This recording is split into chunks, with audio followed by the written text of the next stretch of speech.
Bonjour à tous. Précédemment, dans les épisodes de la vie d'un artiste, nous avions laissé Hector Berlioz face au décès de son épouse Harriet Smithson. Même s'ils étaient séparés depuis quelques années déjà, c'est un véritable choc pour Hector qui perd ici sa muse. Il va donc lui rendre un vibrant hommage dans ses mémoires et c'est ce que nous allons découvrir en rejoignant la chambre natale. Suivez-moi. Suite au décès d'Harriet Smithson, Hector Berlioz est partagé entre deux sentiments. La tristesse de cette perte importante pour lui et la pitié. On va comprendre pourquoi en lisant ses mémoires.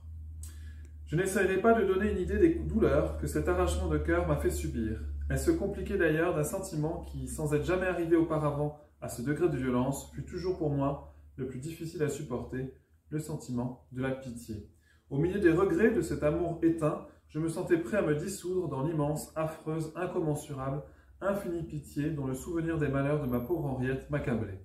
Et là commence en fait une liste longue de tous les malheurs qui ont frappé Harriet tout au long de sa vie, jusqu'à la fin, avec sa santé détruite, ses douleurs physiques croissantes, la perte du mouvement et de la parole, son impossibilité de se faire comprendre d'aucune façon, sa longue perspective de la mort et de l'oubli. Destruction, feu et tonnerre, sang et larmes, mon cerveau se crispe dans mon crâne en songeant à ces horreurs. Malgré ce déchirement pour Hector Berlioz, il faut préparer l'enterrement. Et ces préparatifs l'amènent à repasser par hasard devant l'Odéon. Et là, c'est l'occasion de se replonger dans ses tout premiers souvenirs avec Harriet.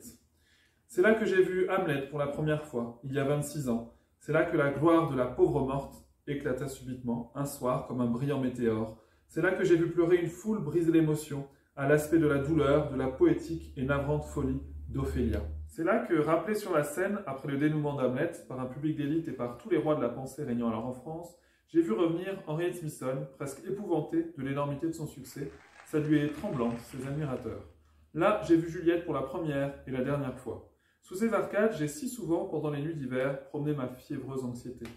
Voici la porte par laquelle je l'ai vue entrer à une répétition d'Othello. Elle ignorait mon existence alors, et si on lui eût montré ce jeune inconnu pâle et défait qui, accoudé contre un des piliers de l'Odéon, la suivait d'un œil effaré, et qu'on lui eût dit « Voilà votre futur mari », elle eut à coup sûr traité d'insolent imbécile ce prophète de malheur. Et pourtant, c'est lui qui prépare ton dernier voyage, pauvre Ophélia.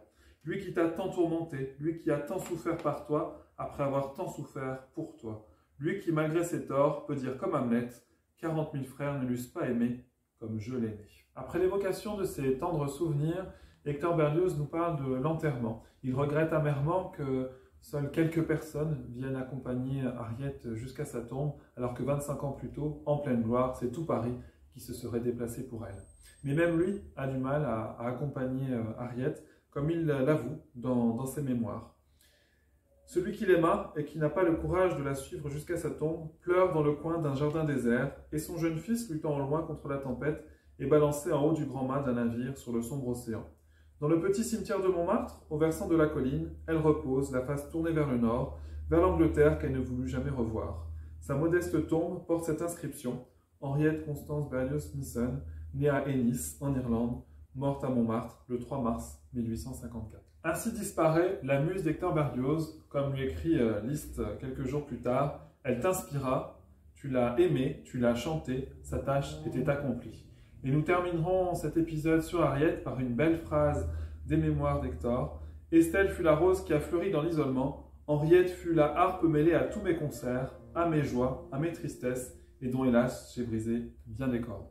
Si Hector Berlioz perd sa muse, ce n'est pas pour autant que sa carrière s'arrête, loin de là, et ses aventures amoureuses continuent également. C'est pourquoi nous vous donnons rendez-vous dans le prochain épisode de La vie d'un artiste. À très vite!